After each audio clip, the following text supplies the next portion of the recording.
ke home lagi. Nah, setelah itu nanti masuk ke tagihan. Di tagihan ini, kita masuk ke tagihan. Di tagihan ini digunakan untuk pencatatan pembuatan invoice hingga pelunasan invoice. Nah, di si tagihan ini fokusnya adalah pencatatan invoice-nya dulu, pembuatan invoice gitu. Nah, nanti di bagian ini aku aja di tagihan. Udah ya. Next, terus habis gitu pelunasan. Kita masuk ke pelunasan. Pelunasan ini aku aja juga biar sekalian. Terus habis gitu masuk ke, nah setelah pelunasan kita masuk ke laporan laba rugi ya. Nah laporan laba ruginya kan kalau di sini itu kan di BKSD ini ya, BKSD 06. Nah, berarti kan di bulan Juni ya. Berarti kita masuk aja ke bulan Juni buat penyesuaian. Di sini kan contohnya karena bulan Juni, jadi ya udah aku masukin 01 Mei sampai 30 Juni. Nah, sebenarnya kan harusnya per bulan gitu. Cuman karena digabung ya udah nggak apa-apa. Nah, di sini kalau misalkan kalian lihat kan ada saldo awal. Saldo awalnya 500.000. Ya udah masukin aja di sini saldo awal. Nah, saldo awal di sini perlu diketikin 500.000 secara manual.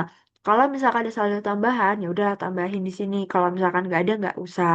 Terus habis itu eh penerimaan tagihan di sini tuh pakai filter guys. Jadi ada filter pelunasan sama filter eh pelunasan di bulan tersebut. Di sini kan bulan 5 dan bulan 6.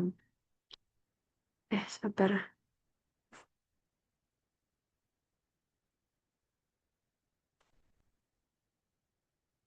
Bulan 5 dan bulan 6. Nah, makanya dia ini di sini di ada dua ya.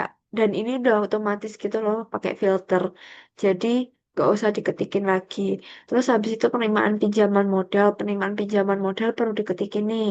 Sam penerimaan pinjaman modal kan di sini kok ini adalah total dari proyek yang masuk tuh bulan ini gitu. Nah, makanya aku masukin di sini adalah sum dari E33 sampai 48. Cuma kalau ada perubahan nanti bisa diubah pakai sum biasa. Nah, laba kotornya itu penjumlahan dari seluruh pendapatannya, baik itu setoran modal, penerimaan tagihan, penerimaan pinjaman modal. Terus ada pengeluaran modal. Pengeluaran modal apa? Pengeluaran modal tuh ini nih dari invoice tadi itu kan ada jumlah transfer ya. Nah, makanya di situ kita masukin ke penerimaan modal. Kalau kalian ya gitulah. Terus habis itu eh ini juga pakai filter, jadi nggak perlu dimasukin manual.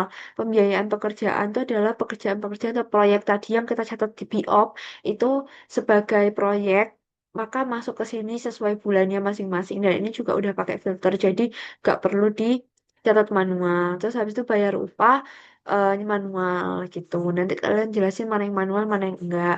Terus habis itu ada total pengeluaran, ya udah total biasa dari atasnya, terus ada laba bersih dan nilainya ini udah sama. Tara, gitu. Nah, ini tuh dari BIOP gitu. Yang proyek-proyek yang di bulan 5. Kalau ini dari tagihan. Tagihan yang udah lunas gitu. Kasih tahu tagihan yang udah lunas. Terus habis itu kalau ini juga tagihan yang udah lunas. Nilai penerimaan tagihan ini adalah penerimaan tagihan ini adalah nilai dari sabar.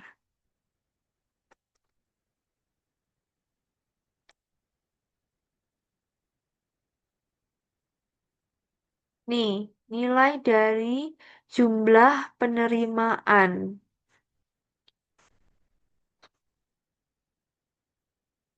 Ya, betul, nilai dari jumlah penerimaan.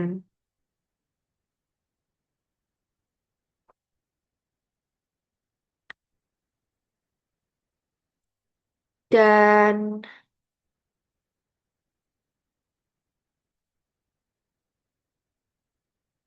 kasih tahu ya, itu adalah nilai dari jumlah penerimaan eh, di sheet tagihan. Sedangkan kalau pengembalian modal adalah modal yang digunakan di sheet tagihan.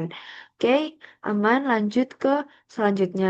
Nah, kasih tahu juga teman-teman, kalau ini bisa langsung di print. Caranya dari sheet ini langsung ketik CTRL P. Nah, tuh langsung kan dia. otomatis ke print. Yang ini nggak usah dipakai karena ya udah nggak penting gitu.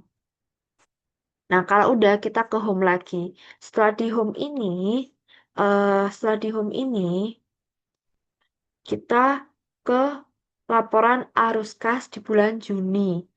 Nah, laporan arus kasnya ini berdasarkan kita kita nyontek ini las di bulan 10. Nah, ini mirip kan? Cuman beda di bulannya aja gitu. Tuh. Ini tuh berdasarkan LR, berarti kan tadi ya, laporan laba rugi dari bulan Juni di E53, total laba. Nanti kalian cek sendiri deh sumnya dari apa nih jelasin ya. Jelasin. Pokok ngikut inilah, pokok ngikut yang 2024. Terus habis gitu, apa lagi ya? Kepencet. Nah, ini juga udah bisa di print nih, langsung cetak P. Cetak P. Tuh, langsung bisa di print. Parah. Dah. Oh, udah sih. Terus habis itu nanti kalian juga jelasin di rekap saldo ini kita pakai nilai dari netnya. Itu adalah nilai dari total laba bersih di masing-masing bulan. Oh, kan LR 05, E55, 11 gitu. Sedangkan di rekapitulasi perubahan income dan expense itu pakai nilai income atau total laba kotornya sama expense-nya itu adalah total laba yang udah salah, total pengeluaran gitu. Nah, baru jadi net income ini alias selisihnya. Dah, gitu aja. Terima kasih.